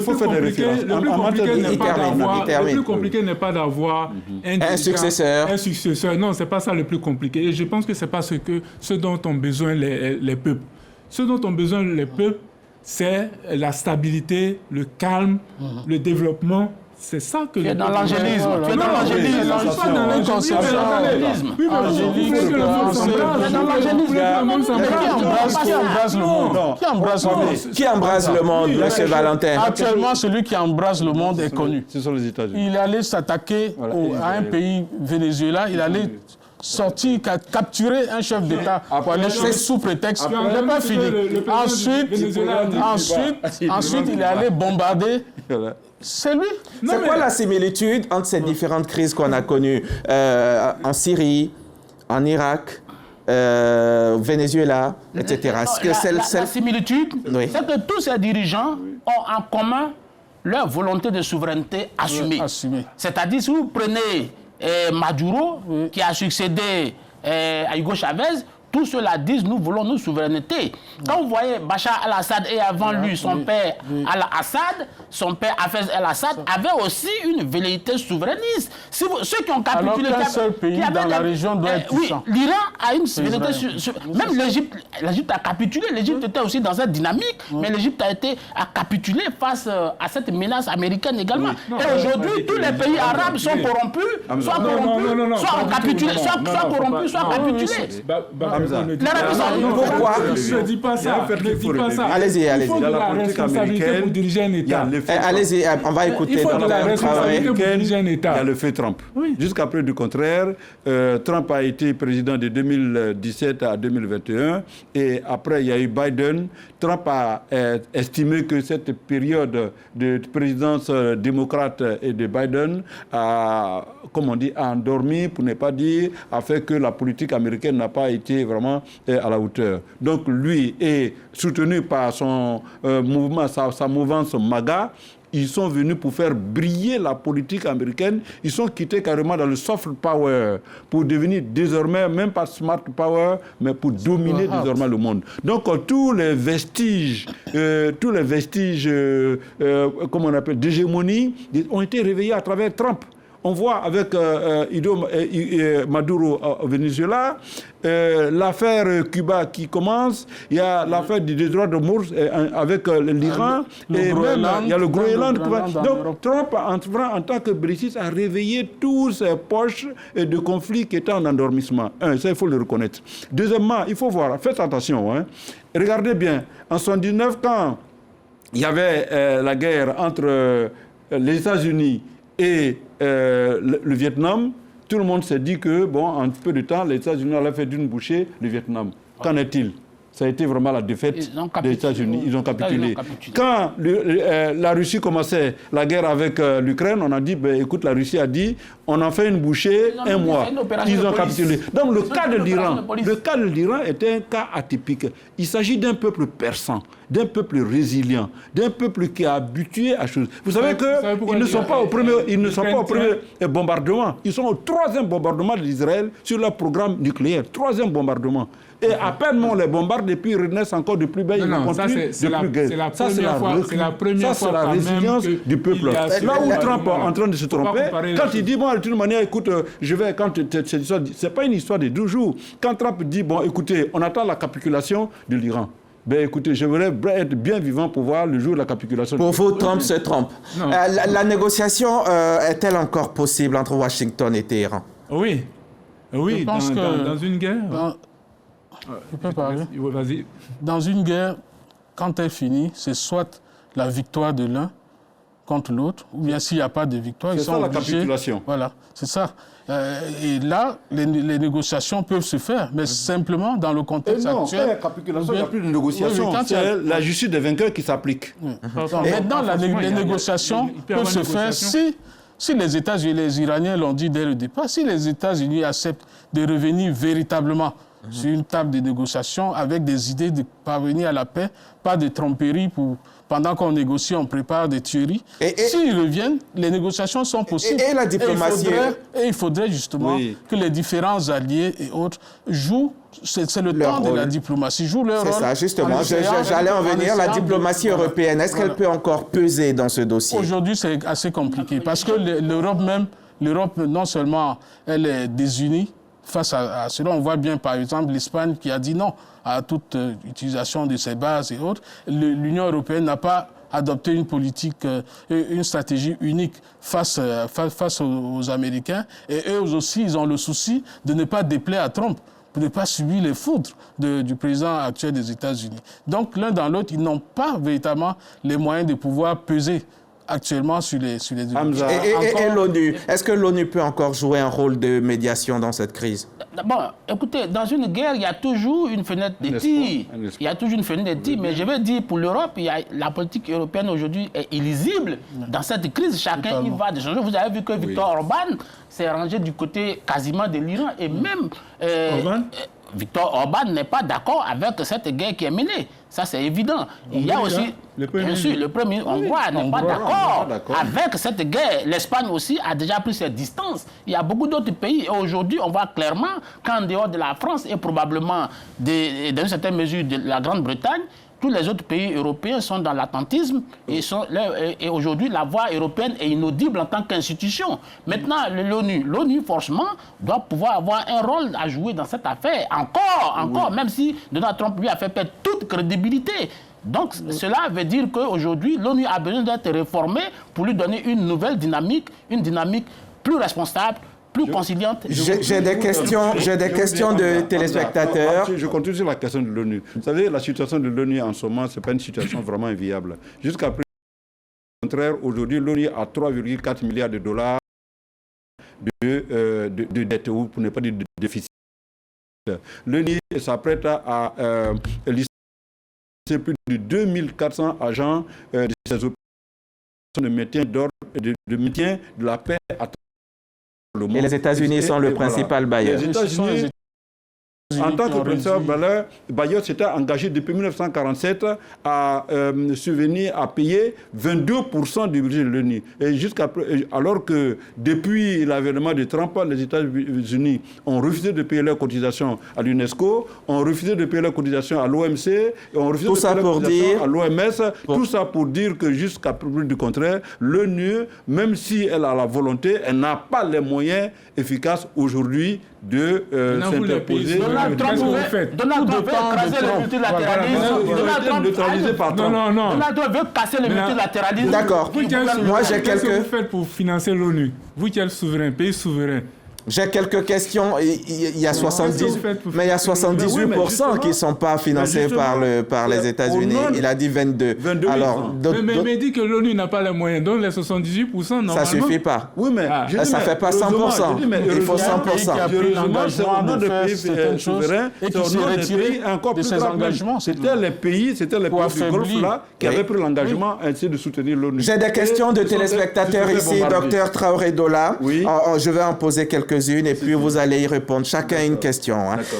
Vraiment, 20%, c'est petit pour impacter sur l'économie ivoirienne, côté pétrole, puisqu'elle est déjà un producteur de pétrole. Pourquoi aller revendre ailleurs que de nous vendre à nous? Ça, c'était Kone Yakuba. Docteur Ongoran, vous allez y répondre, Bakayoko. Docteur Ongoran, cette guerre est une guerre économique de domination des États-Unis pour maintenir sa suprématie mondiale. Que pensez-vous? Ça, c'est pour vous, docteur Traoré Zola. Bonsoir à tous. Karamoko et étudiants, j'aimerais savoir quel est le véritable intérêt de ce conflit. Merci de... on y a répondu. On y a répondu. Pourquoi le droit n'est-il pas respecté? Est-il autorisé à un pays d'agresser un autre? Quels sont les fondements juridiques de cette guerre contre l'Iran? Je crois qu'on y a également répondu. Et puis bonjour. Mais vous allez peut-être dire un mot à M. Karamoko pour nous. Et bonjour à tous. Bonjour aux débatteurs. Ma question est la suivante. Les États-Unis sont détenteurs des armes nucléaires et même plus puissantes que celles prévues par l'Iran. Les USA sont situés à des milliers de kilomètres de l'Iran. Alors pourquoi cet acharnement sur qui n'avait pas surtout qui n'avait pas de cible? L'Amérique n'était pas la cible. L'Amérique de Trump. Je ne sais pas si on comprend la question. Très bien. Pour dire que les États-Unis, pourquoi ils se mêlent d'une affaire qui se passe dans une région donnée? Non, c'est-à-dire que pour lui, l'Iran, si l'Iran s'arme, c'est contre les pays du Golfe. C'est ça. Les États-Unis n'ont pas. Sauf que le principal allié historique des États-Unis est dans la zone. C'est cela, Valentin. Oui, et vous avez même dit que pour les États-Unis, Israël doit être le chef. Le chef. Parce que pour les États-Unis, la sécurité d'Israël passe par l'insécurisation de tous les pays qui cherchent à émerger contre les Non, c'est pas vrai. Allez-y, vous avez chacun 30 secondes pour vos questions. On a vu. Allez-y. On a vu la vérité que là où on minimise les 20% du commerce mondial, ce n'est pas petit. Là, c'est un cinquième quand même. C'est quand même un cinquième du commerce international. C'est très important en matière de pétrole, en matière de gaz. Il faut reconnaître que le prix du pétrole est fixé sur un marché international qui a commencé à balbutier, qui a commencé depuis qu'il y a un essoufflement a commencé la crise. Et d'ailleurs, on projette même le baril à 150. Donc, s'il n'y avait pas d'incidence, on n'aurait pas eu l'augmentation du prix de l'essence. Et puis de deux, y compris tous les commerces qui se sont annexés, les prix des matières premières. Il faut dire que dans les pays autour de la zone, avaient commencé à spécialiser dans des produits de manufacture, d'industrialisation, des matières premières que vous avez à Dubaï, à Bahreïn et autres. Et tout ça, ça va se stopper avec la situation parce que tous les sites et les industries sont en train de se faire bombarder. Donc les conséquences à court terme vont se faire sentir. Allez-y, Bakayoko. Bon, moi, je vais répondre à la question sur le pétrole. Ivoirien, il dit qu'il ne doit pas avoir d'incidence sur le pétrole. Il faut dire que la production, ce que la Côte d'Ivoire produit, ce sont des projections pour le moment. Ça veut dire que les découvertes importantes ont été réalisées, mais ces découvertes, la production n'a pas encore atteint sa vitesse de croisière. Et les premières perspectives disent que c'est à partir de 2027, en tout cas dans les meilleures hypothèses, que la Côte d'Ivoire va commencer à avoir une production en vitesse de croisière. Donc aujourd'hui, ce que nous produisons reste relativement marginal parce qu'on a moins de 50 000 barils jour. On en était avec 35 000, on a autour de 50 000, 60 000 barils jour. Et ça reste anecdotique au regard des besoins et les besoins de consommation locale. Et puis par ailleurs, il faut dire que les industries qui sont en train de se mettre en place aujourd'hui, Eni et les autres entreprises qui sont en production, ont besoin d'importer du matériel venant des pays européens et des pays américains. Et là, il va se faire, comme les coûts logistiques sont devenus chers, évidemment, ça va renchérir les coûts. Et donc, l'un dans l'autre, il va avoir nécessairement et les complications viennent de partout. La Côte d'Ivoire n'est pas autosuffisante en matière. Allez-y, Barthélémy, vous aviez une question pour vous. Oui, sur la question de l'intervention des États-Unis, alors qu'ils sont à des milliers de kilomètres de l'Iran. Non. Docteur disait tantôt que les États-Unis, c'est une contribution de combien? 22% 22% des Nations Unies. Et tout le monde dit que les États-Unis, tout le monde a érigé les États-Unis en gardiens, en gendarmes du monde. C'est pas rien. Qui a dit ça? Oh, faut pas dire. Mais ils n'ont pas l'impression de dire ça aujourd'hui. Ils se dirigent en gendarme du monde parce qu'ils sont dans tous les conflits. Si vous voulez, c'est peut-être avec l'avènement de Trump que qu'on a appris que les États-Unis ne vont plus jouer ce rôle-là. Voilà. Mais n'en demeure pas moins que... Qu'est-ce que tu racontes? Ils sont en train de jouer le rôle. Ils sont en train de jouer le rôle. Pendant que Biden est au Non, le gendarme, il protège. Ce qu'il veut dire, le gendarme, il protège, alors que ce qui est en train de se passer est ce que vous... Le gendarme réparateur d'injustice dans le monde. Oui, mais c'est ce que vous devez comprendre. Vous dites que les États-Unis ont toujours financé. Est-ce que vous voyez? Les États-Unis ont toujours financé 22% aux Nations Unies. Et quand Trump arrive, il dit, bon, les États-Unis ne vont plus jouer vraiment ce rôle-là. Mais il n'en demeure pas moins que les États-Unis, avec la puissance, les moyens qu'ils ont mis, et comme Trump le dit, pourquoi est-ce que viennent les barrières douanières? Parce que Trump estime que le reste du monde a trop pris aux États-Unis. Donc il veut rétablir l'équilibre. Mais donc quand il voit des choses qui, selon lui, ne vont pas, il va pour réparer. Non, ne riez pas. Je pense qu'il ne faut pas avoir cette attitude belliqueuse vis-à-vis des États-Unis. Il faut un prix Nobel pour Trump. Non. Les États-Unis, c'est pas... Oui, justement, il est en quête d'un prix Nobel. Il l'aura, Valentin, le prix Nobel. Il aura un prix Nobel de la guerre, je pense. Ah, de la guerre. Non, pas un prix Nobel de la guerre. Mais c'est la guerre qui Il y a un adage qui dit qui veut la paix prépare la guerre. N'est-ce pas? Nous allons préparer autre chose. Les analyses des experts se croisent et parfois s'opposent, mais au-delà des cercles diplomatiques et stratégiques, il y a une question qui se pose aussi dans l'opinion publique. Est-ce que cette crise majeure entre l'Iran, les États-Unis et Israël peut bouleverser l'équilibre du monde? Il y a certains qui y voient le signe d'un nouvel ordre international en gestation. Il y en a d'autres qui redoutent surtout une escalade aux conséquences imprévisibles pour l'économie et la sécurité mondiale. Qu'en pensent les citoyens? Siaka Kone est allé à leur rencontre. Le Moyen-Orient est entré dans une phase de tension majeure depuis les frappes américaines et israéliennes contre l'Iran. L'on assiste à une escalade sans précédent dans la région depuis fin février dernier. Au-delà du champ de bataille, des analystes mènent des réflexions quant à l'ordre international qui pourrait être influencé par ce conflit. Spécialiste en droit international, le professeur titulaire Abraham Gadji se prononce sur la question. Cette guerre dessine un nouveau cadre mondial dominé par les États-Unis. Au départ, nous étions dans un monde multipolaire. Les États-Unis avec les pays occidentaux et les BRICS, Brésil, Russie, Inde, Chine, Afrique du Sud. Aujourd'hui, seuls les États-Unis d'Amérique parlent, les autres ne parlent quasiment pas. Donc on est répartis vers le monde unipolaire. L'ordre occidental, pour sa part, le sociologue entend éclairer les lanternes quant à l'impact de cette guerre sur l'ordre international. Quand vous regardez la configuration du conflit, vous voyez que ce sont deux groupes qui s'opposent. D'un côté, on a l'Occident et ses alliés, Et de l'autre côté, on a l'Iran et ses alliés. Pourquoi? Parce que quand vous regardez la réaction de l'Iran, il y a des bombardements de sites qui sont dans des pays du Golfe, mais à partir desquels les États-Unis et Israël opèrent. Et ces sites se situent dans des pays qui sont en dehors des États-Unis et aussi d'Israël.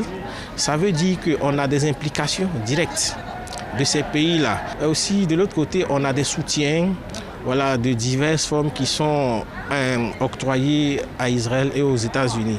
C'est un peu ce qui fait la complexité de ce conflit. Donc, parler d'un ordre mondial nouveau qui s'instaure, c'est un peu trop tôt. Il faut plutôt parler d'une remise en cause de l'ordre mondial qui est dominé par l'Occident. La jeunesse ivoirienne n'entend pas rester en marge du débat. Pour elle, la guerre a sans doute une influence sur l'ordre mondial. Oui, cette crise peut naturellement accélérer le changement de l'ordre mondial. Mais vous savez, le Moyen-Orient est le cœur de l'énergie mondiale. Et le détroit d'Ormuz, qui est un passage stratégique du pétrole mondial, plus de 20%, est contrôlé par l'Iran. Donc la fermeture du détroit d'Ormuz, comme vous le constatez, a déjà eu un impact colossal sur le coût du pétrole, le coût de l'énergie. Il y a déjà des crises en interne. Les gens sont en train d'essayer de faire des stocks. Et ça déjà, c'est un premier problème. Dans un monde déjà marqué par plusieurs crises géopolitiques, la confrontation entre Washington, Tel Aviv et Téhéran pourrait également redessiner les équilibres internationaux pour les années à venir. Merci beaucoup Siaka Kone. Alors, cette crise, est-ce qu'elle pourrait accélérer la recomposition des blocs géopolitiques, M. Kwame? Je pense pas vraiment. Parce que, comme vous le constatez, les Européens, même quand ils ne sont pas forcément d'accord avec le président américain actuel, le président Trump, n'osent pas aller dans la confrontation contre lui, n'osent pas créer une troisième voie et restent, on va dire, plus ou moins soudés au bloc occidental. C'est quoi la raison? Quand ils ne sont pas d'accord, Trump augmente leurs impôts, les taxes. Oui, mais... C'est cela? C'est pour cela qu'ils restent alignés? Non, pas pour cela. Non, pas pour cela. Non, pas pour cela. Non, ne dites pas qu'ils restent alignés. Non, ils sont pas alignés. Mais je vous le dis depuis le début, gérer un État, c'est beaucoup de responsabilités. On ne gère pas un État avec des émotions, on ne gère pas un État avec des réactions épidémiques. Non, c'est pas parce que vous avez de l'orgueil que vous allez réagir tout de suite. Non. Pour gérer un État, il faut... Monsieur Kwame, sur 27 pays, il n'y a que 2 pays heureusement qui condamnent. Non, les pays arabes... Il ne s'agit pas de condamner ou ne pas condamner. On voit bien qu'aucun pays européen ne se met avec l'Iran pour attaquer Israël ou attaquer les États-Unis. C'est de cela qu'il s'agit. Donc, ça ligne sur les États-Unis. Les pays arabes, eux, en tout cas, restent prudents, hein, Valentin Bougueng. Oui. Comment on peut situer leur positionnement? C'est clair, ils sont dans une prudence parce qu'ils veulent échapper aux bombes. Depuis, il y en a qui se sont frottés à Israël, qui ont perdu comme l'Égypte, qui se sont rangés.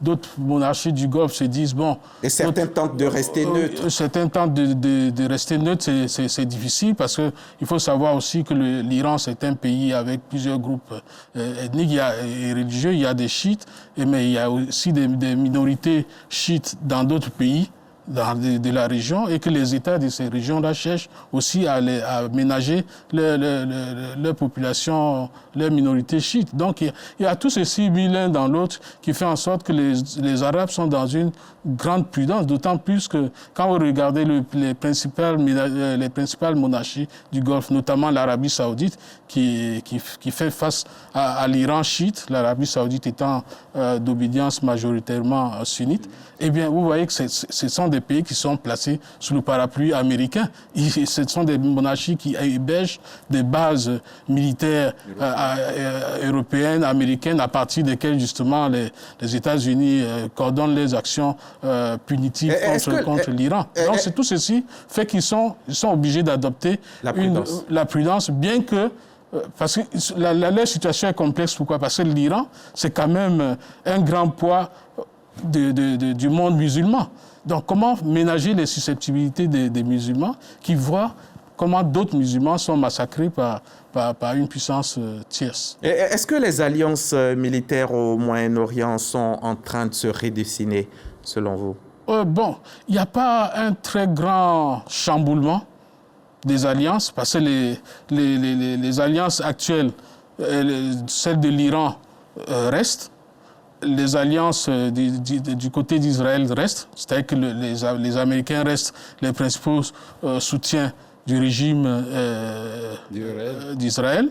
Et les monarchies du Golfe sont dans une situation de on n'attaque pas Israël. Donc, à ce niveau-là, je ne pense pas qu'il y ait un chamboulement. C'est vrai qu'au Yémen, par exemple, il y a la rébellion des Houthis, mais je veux dire que dans la région, je pense que les alliances ne vont pas véritablement évoluer à l'occasion de ce conflit. Docteur Dola Traoré, est-ce que le système international qui est basé sur des règles communes, est-ce que ce système est en train de s'affaiblir? Oui, ce système est en train de s'affaiblir. Notamment avec Donald Trump, le système est en train de prendre un coup, vous ne pouvez pas imaginer. Parce que juste après du contraire, qu'est-ce qui fait la force du système international? Ce sont ce qu'on appelle le concert des nations, c'est le multilatéralisme. Mais lorsqu'on arrive à fossoyer le multilatéralisme et l'institution qui incarne ce multilatéralisme, qui encadre ce multilatéralisme, c'est les Nations Unies. Mais jusqu'à preuve du contraire, Trump fait tout pour affaiblir les Nations Unies. Tous les organes subsidiaires des Nations Unies ont été affaiblis sous les Trump. Jusqu'à preuve du contraire, il leur reste combien de moyens? Il leur reste vraiment à gérer seulement sur 111 opérations de maintien de paix dans le monde. Aujourd'hui, ils ne peuvent assurer seulement qu'une trentaine, une quarantaine. Donc, affaiblissement par manque de moyens financiers et donc ils sont neutralisés par Trump. Et puis de deux, jusqu'à plus du contraire. Bon, vivement que Trump n'aurait pas un second mandat parce que tout le monde est pressé à ce qu'il finisse ses 3 ans et que un troisième mandat. Pourquoi? Parce que le 22e amendement des États-Unis depuis 1947 dit que on ne peut pas faire 2 mandats, même s'ils ne sont pas consécutifs, plus de 2 mandats, même s'ils sont maintenant complémentaires. Mais oui, vous parlez d'un troisième. Il était déjà un premier mandat et un deuxième. Non, il a l'intention. Il a des velléités. Voilà, on ne cache pas. Trump ne cache pas jusqu'à plus de problème. Et dans la MAGA, non. En fait, son mouvement des MAGA, ils disent que oui, mais jusqu'à plus du contraire, à partir du moment où, pendant la Deuxième Guerre mondiale, il y a eu une prorogation. Pourquoi pas pour Trump? Vous en parliez tout à l'heure, les Nations Unies. Le rôle des institutions internationales est donc remis en cause aujourd'hui. Très diminué. Et tout à l'heure, le doyen de sciences juridiques et politiques a dit que là, le multilatéralisme a pris un coup. Nous sommes vraiment dans l'unilatéralisme, c'est-à-dire le triomphe d'une puissance, les États-Unis. Les sanctions économiques, est-ce qu'elles sont devenues aujourd'hui une nouvelle arme stratégique dans les relations internationales? Non, les sanctions économiques sont devenues plus qu'une arme, c'est devenu un objet de chantage aujourd'hui par rapport à la gouvernance du monde. Parce que les États-Unis aujourd'hui sont le plus grand producteur, la plus grande puissance économique. Donc, ils profitent de cette puissance-là pour en imposer aux autres. Parce qu'aujourd'hui, il est évident que les États-Unis veulent créer un monde unipolaire où eux, ils sont les seuls maîtres à bord. Aujourd'hui, ils s'affranchissent du droit international. Et donc, aujourd'hui, ils profitent non seulement de leur positionnement politique, militaire pour en imposer aux autres, mais ils y ajoutent les problématiques économiques pour pouvoir assouvir leurs desseins. Parce que vous avez vu que l'Europe est complètement affaiblie aujourd'hui parce qu'on lui a imposé des droits de douane qui sont incompatibles avec les doctrines économiques même européennes. Donc, c'est évident qu'ils vont capituler. La Chine qui résiste à cette bourrasque, vous avez vu que même cette guerre, il s'agit aujourd'hui de, si vous voulez, d'émasculer la Chine en coupant ses circuits d'approvisionnement ou bien en restreignant ses circuits d'approvisionnement en matières premières qui permettent à la Chine de résister.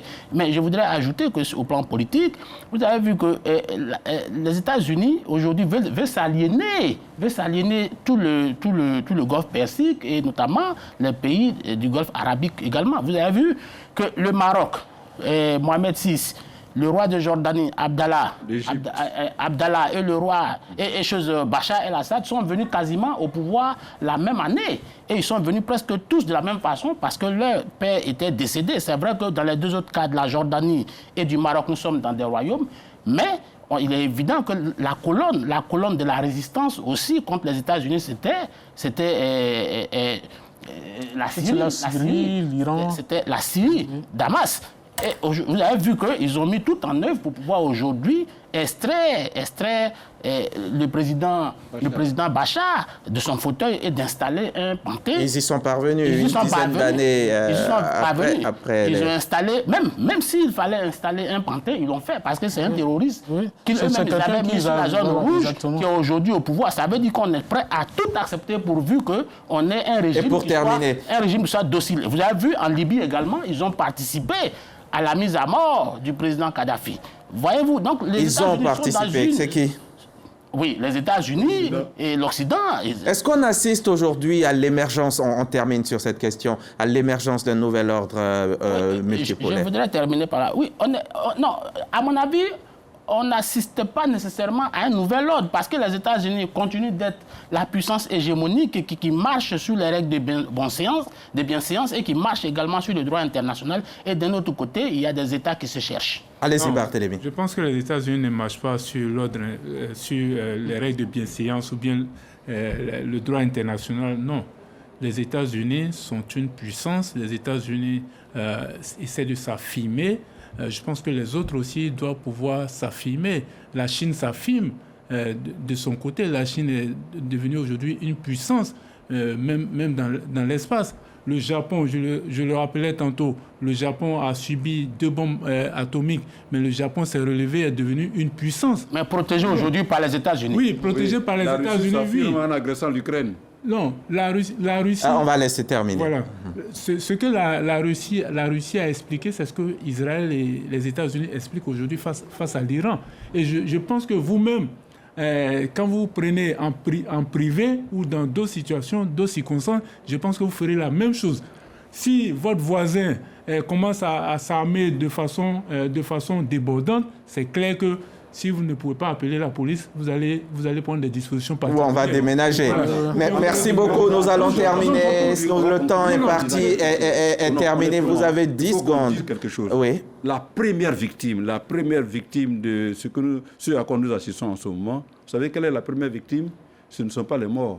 La première victime, c'est la vérité. Aucune puissance ne dit la vérité. Israël ne dit pas la vérité. Israël dit que l'Iran était à 2 semaines d'avoir la bombe. Ils n'ont pas fourni de preuves. Les États-Unis disent que d'aucuns disent aussi que l'Iran ne dit pas la vérité. La victime, c'est la vérité. D'accord. Nous sommes en train d'assister en ce moment, je ne dis même pas au deuil, mais vraiment à une difficulté sur le plan international, à défaut de dire un désordre sur le plan international. Allez-y, dernier mot. Eh bien, ce n'est pas un nouvel ordre international qui est en train de se créer. C'est le désordre international, c'est le chaos. On va vers le chaos. Et c'est le chaos qui se présente. Dès lors que la force l'emporte sur le droit, on va droit vers le chaos. Merci beaucoup. Merci à mes co-débatteurs, à mes invités qui sont co-débatteurs entre eux. Merci à Valentin Mbogang. Merci Dr Traorezier Jack. Merci Bakayoko, l'enseignant Bakayoko. Et merci à vous Barthélémy Kwame. Merci aussi à tous les téléspectateurs, toutes les 110 personnes, 111 exactement, qui nous ont posé des questions à travers ma tablette, en scannant le code QR qui s'affichait au bas de votre écran. Merci beaucoup à vous tous. Le Moyen-Orient a souvent été l'épicentre des grandes secousses de l'histoire contemporaine, mais à chaque crise, une question demeure. L'humanité saura-t-elle transformer l'affrontement en dialogue? Car au-delà des stratégies militaires et des rivalités de puissance, il y a une évidence qui s'impose. Dans toutes les guerres, il n'y a jamais de véritable vainqueur, seulement des peuples qui espèrent encore la paix. Merci à nos invités, merci à vous aussi de nous avoir suivis et bonne soirée sur RTI 1, la chaîne qui rassemble.